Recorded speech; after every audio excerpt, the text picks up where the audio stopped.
안녕하세요. 노인의 지혜입니다. 평소에 자신의 이야기를 자랑스럽게 하셨다가 나중에 후회하신 경험이 있으신가요? 오늘은 우리 인생의 황금기, 노년기에 꼭 조심해야 할 5가지 자랑에 대해 이야기 나눠보려 합니다. 이 나이에 자랑이 뭐가 문제야? 하실 수도 있지만요.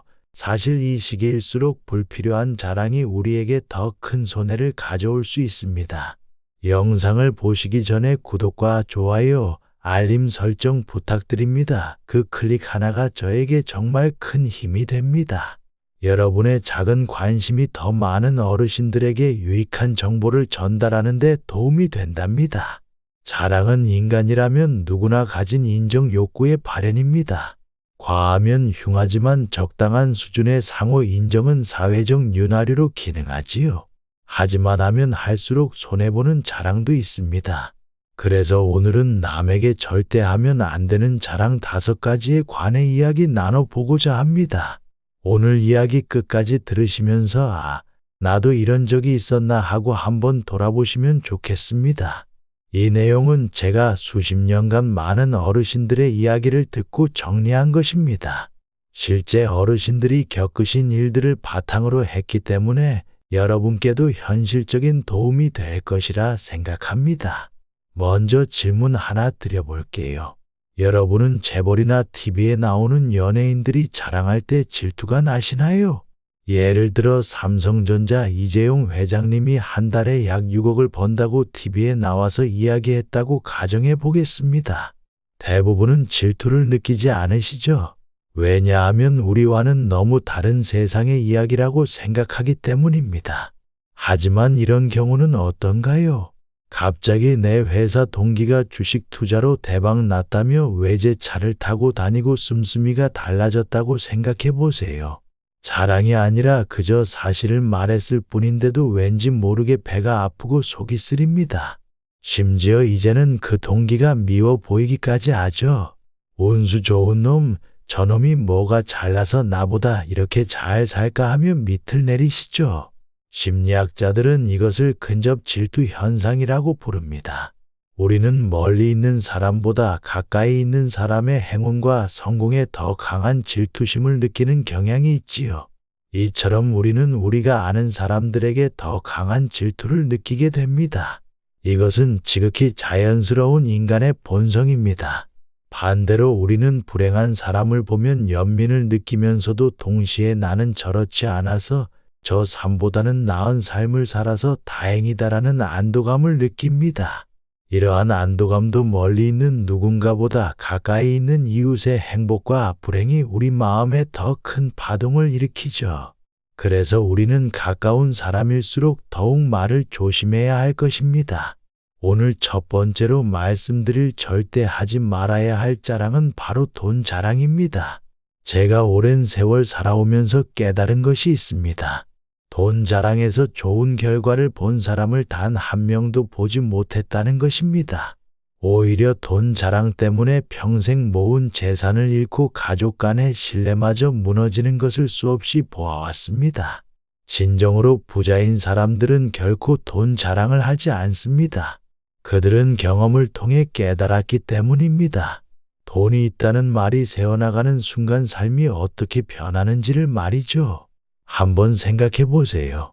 당신이 돈이 있다고 말했을 때 어떤 일이 벌어질까요?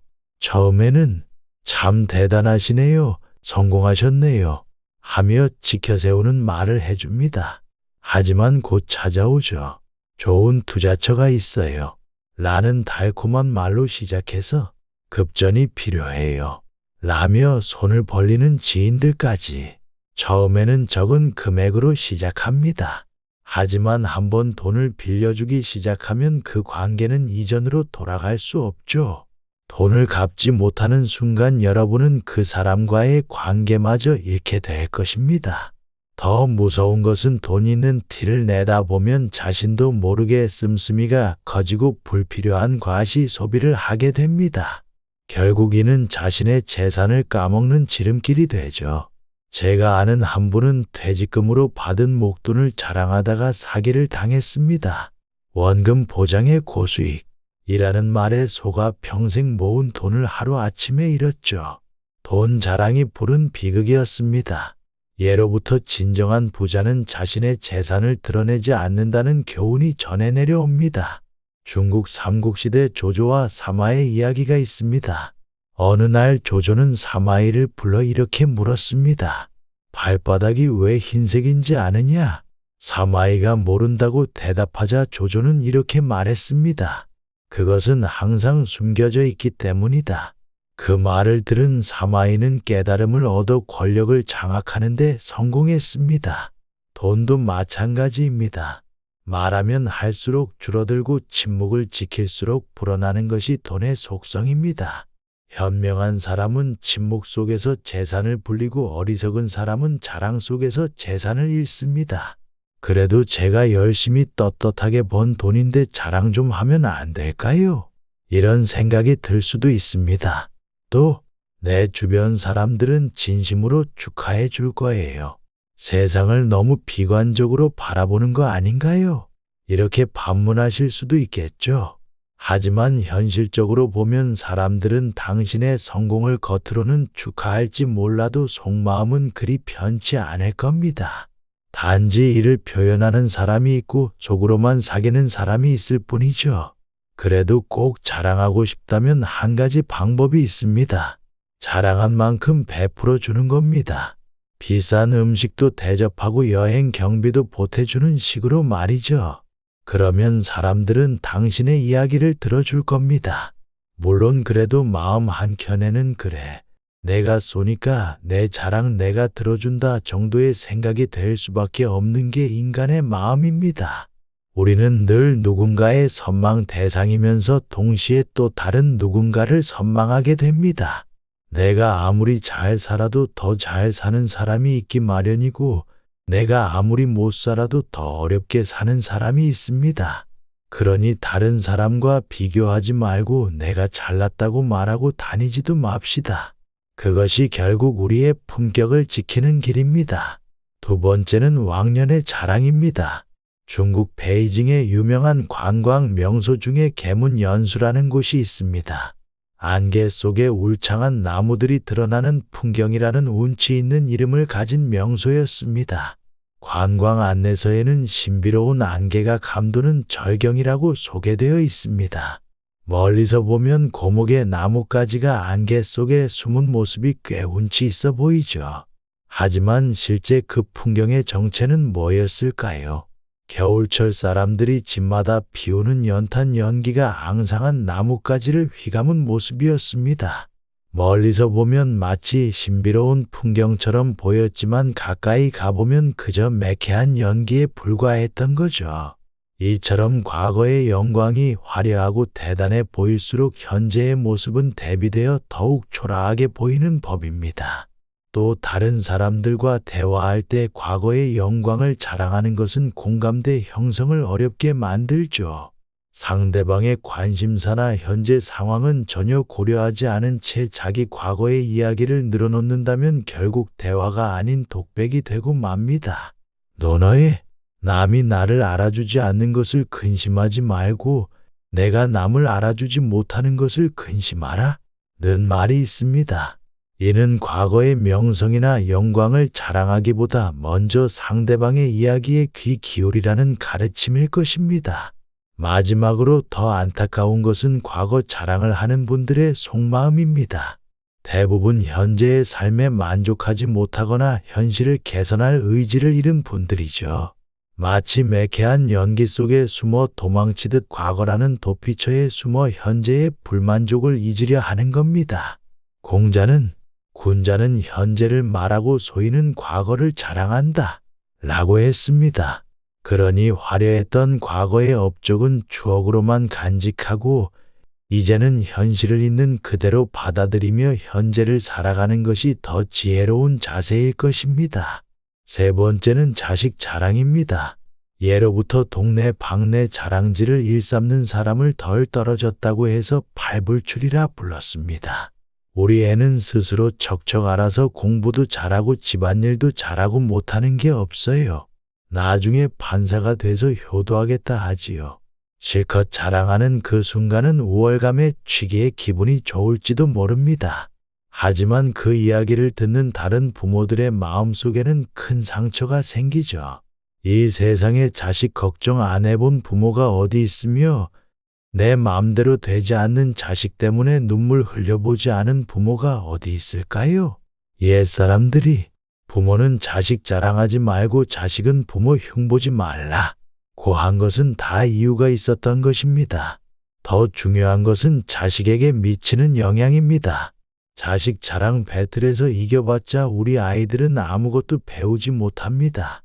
남 앞에서만 실컷 자랑할 뿐 정작 가족 안에서 충분한 칭찬과 인정을 받지 못하는 아이의 자존감은 한없이 추락할 수밖에 없죠.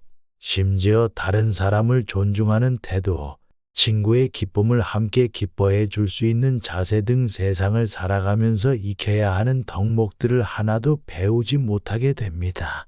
오히려 남을 뭉개고 자신을 과시하는 방법만 알게 될 뿐입니다. 인생의 긴 레이스는 끝까지 달려봐야 하는 법. 내가 무시하고 상처 준 사람이 언젠가 나를 끌어내릴 수도 있는 게 세상사 아니겠습니까? 겸손한 자세를 몸소 실천해야 자녀가 성공의 길목에 섰을 때 뜻을 이룰 수 있습니다. 또 이를 더 크게 보면 집안 자랑으로 이어집니다. 우리 조상이 어떻고 형제가 어떻고 시가가 어떻고 하는 이야기들 말입니다. 집안보다 더 광범위한 인맥은 지인입니다. 내가 누굴 잘 아는데 하면서 장광설을 늘어놓는 것이죠. 이런 사람들의 특징은 자존심만 높고 자존감은 낮은 사람들에게서 나타납니다. 심리학자들은 이런 행동을 보상적 자기 고양이라고 부릅니다. 자신에 대한 불안감을 타인에게 과시함으로써 극복하려는 심리적 방어기제인 것이지요. 자신감이 부족한 사람이 남이 나를 어떻게 볼까 불안한 마음에 왜곡된 자기 포장에 열을 올리는 것입니다. 꽃이 꿀을 품고 있으면 소리쳐 부르지 않더라도 벌들은 저절로 찾아간다. 라는 말이 있듯 진정한 가치는 굳이 자랑하지 않아도 자연스럽게 빛을 발하게 됩니다. 네 번째는 술 자랑입니다. 요즘 TV를 보면 연예인들이 자주 하는 자랑이 있습니다. 저는 소주 3병은 거뜬해요. 제가 술자리에서 에이스예요. 하면서 자신의 주량을 자랑스럽게 이야기하죠. 마치 이것이 대단한 업적인 것처럼 말입니다. 하지만 한번 생각해 보세요. 술을 많이 마시는 것이 정말 자랑할 만한 일일까요? 의학적으로 보면 과도한 음주는 우리 몸에 심각한 해를 끼칠 수 있습니다. 그런데도 많은 사람들이 이를 자랑거리로 여기는 것은 참 아이러니한 일이 아닐까요? 제가 아는 한 분은 젊었을 때 술자리에서 늘 내가 이 자리에서 제일 잘 마셔 라며 자랑했습니다. 주변 사람들은 그를 술고래며 우스갯소리로 놀리기도 했죠. 하지만 50대 중반이 되자 간 수치가 올라가 건강이 급격히 나빠졌습니다. 결국 의사로부터 술을 끊지 않으면 생명이 위험하다는 경고를 받았습니다. 옛 성현들은 술은 잘 마시면 백약 중에 으뜸이고 술을 잘못 마시면 만병의 근원이다 라고 했습니다. 한두 잔의 술로 대화의 물꼬를 트고 서로의 마음을 나누는 것은 좋은 일입니다. 하지만 내가 술을 얼마나 잘 마시는데 하며 자랑하는 것은 결국 자신의 건강과 인생을 망가뜨리는 지름길일 뿐입니다. 더구나 주변 사람들도 내심 저 사람 술 자랑하는 걸 보니 참 유치하다 고 생각할 테죠. 의학 연구에 따르면 과도한 음주는 간 손상뿐 아니라 심혈관 질환, 치매 위험까지 높인다고 합니다. 특히 나이가 들면 신체의 알코올 분해 능력이 떨어져 술의 부작용이 더 크게 나타난다고 하지요. 술을 잘 마시는 것은 결코 자랑이 될 수 없습니다. 오히려 절제할 줄 아는 것이야말로 진정한 멋이자 자랑거리입니다. 5번째는 운전 자랑입니다. 나는 30년 무사고 난 딱지 한 번도 안 떼봤어. 내가 운전하면 항상 제 시간보다 일찍 도착해. 자동차를 운전하는 사람은 누구나 자신의 운전 방법이 안전하거나 뛰어나다고 생각합니다. 특히 오랫동안 사고 없이 운전했다거나 교통 딱지를 한 번도 떼지 않은 것을 큰 자랑거리로 여기죠. 하지만 이런 자랑은 매우 위험한 착각에서 비롯됩니다. 많은 운전자가 자동차 학원에서 얼핏 배운 지식만으로 하나밖에 없는 생명을 담보로 걸고 위험한 운전을 하고 있습니다. 면허를 취득한 후에는 더 이상 배우려 하지 않고 자신의 잘못된 습관대로 편하게만 운전하려는 것이죠. 내가 최고라는 생각에 다른 차로의 차량을 무조건 질러야 직성이 풀리고 신호등에 걸리지 않으려고 아찔한 운전을 서슴지 않는 것을 보면 안타깝기 그지없습니다. 교통안전공단의 연구에 따르면 운전 경력이 오래된 사람일수록 자신의 운전 실력을 과대평가하는 경향이 있다고 합니다. 이것은 심리학에서 말하는 과신 효과로 실제 능력보다 자신을 더 유능하다고 착각하는 현상이지요. 이것은 실력이 아닌 그저 재수가 좋았을 뿐입니다. 우연히 경찰에 걸리지 않았고 다행히 사고가 나지 않았을 뿐. 이런 운전은 목숨을 건 도박과 다름없습니다. 우리는 레이서가 아닙니다. 빠르게 가는 것이 목적이 아니라 안전하고 쾌적하게 목적지까지 도착하는 것이 진정한 목표여야 합니다. 진짜로 잘하는 운전이란 적절한 속도로 운전하면서 동승자와 다른 운전자들에게 불안감을 주지 않는 것입니다. 동승자가 편안함을 느낄 수 있도록 흔들림 없이 운전하고 돌발 상황에 대해 예측하고 대처하는 것. 이것이야말로 진정한 운전의 고수가 되는 길입니다. 자신의 운전 실력을 자랑하는 순간 그것은 이미 위험한 운전의 시작일 수 있다는 것을 명심해야 합니다. 마지막으로 여러분에게 한 가지 중요한 생각을 나누고 싶습니다. 연구에 따르면 우리 뇌는 다른 사람의 자랑을 들을 때 마치 실제 공격을 당하는 것처럼 반응한다고 합니다. 심리학자들은 이를 사회적 비교의 고통이라고 부릅니다. 타인의 자랑이 우리 뇌의 통증 영역을 활성화시킨다는 연구 결과도 있지요. 무심코 한 자랑이 누군가에게는 깊은 상처가 될 수 있다는 뜻이죠. 물론 자신의 성취를 인정받고 싶은 마음은 너무나 자연스러운 겁니다. 여기서 한 가지 분명히 할 것이 있습니다. 능력과 성공, 열정을 표현하는 것과 자랑은 분명히 다릅니다. 받아들이는 사람에 따라 해석이 다를 수 있지만 진정성 있는 표현과 잘난 체하는 것은 분명 다르게 느껴지죠. 제가 살면서 만난 진정으로 대단한 분들은 한결같이 자신을 드러내지 않았습니다. 오히려 다른 사람의 작은 성공도 찾아내 온 세상에 떠들며 축하해 주셨죠. 그러다 보니 그분들은 자연스레 존경과 신뢰를 받았습니다. 프란치스코 교황은 이런 말씀을 하셨습니다. 강은 자신의 물을 마시지 않고 나무는 자신의 열매를 먹지 않으며 태양은 스스로를 비추지 않고 꽃은 자신을 위해 향기를 퍼뜨리지 않는다. 성공한 사람을 시기하지 않는 문화를 만들기 위해서는 성공한 사람의 예의와 매너, 책임감이 함께 따라와야 합니다. 높은 지위나 부를 가진 사람일수록 겸손하게 행동하고 그 힘으로 다른 이들에게 도움을 줄 때 진정한 존경을 받을 수 있습니다. 바로 이것이 노블레스 오블리주의 참된 의미일 것입니다. 자랑거리가 있을수록 더 겸손하게 살아가는 것이 진정한 품격이라는 점을 명심하시기 바랍니다. 오늘 이야기가 여러분의 인간 관계를 더욱 깊고 따뜻하게 만드는데 조금이라도 도움이 되었길 바랍니다.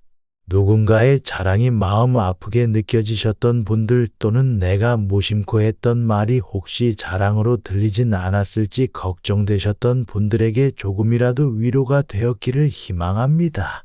혹시 여러분만의 지혜로운 소통 방법이 있다면 댓글로 나눠주세요. 오늘 이야기의 핵심은 자랑이 아닌 겸손의 미덕입니다. 타인에게 상처를 주는 자랑보다 서로를 이해하고 존중하는 대화가 더 값진 것임을 기억해 주세요. 지나간 영광보다 지금 이 순간의 행복이 더 소중합니다. 무엇보다 자신의 말이 타인에게 어떤 영향을 줄지 생각하는 따뜻한 마음이 중요하지요. 그것이 바로 노년의 지혜가 아닐까 합니다. 이상으로 노인의 지혜였습니다. 구독과 좋아요, 알림 설정은 언제나 저에게 큰 힘이 됩니다. 오늘도 들어주셔서 감사합니다. 행복하세요.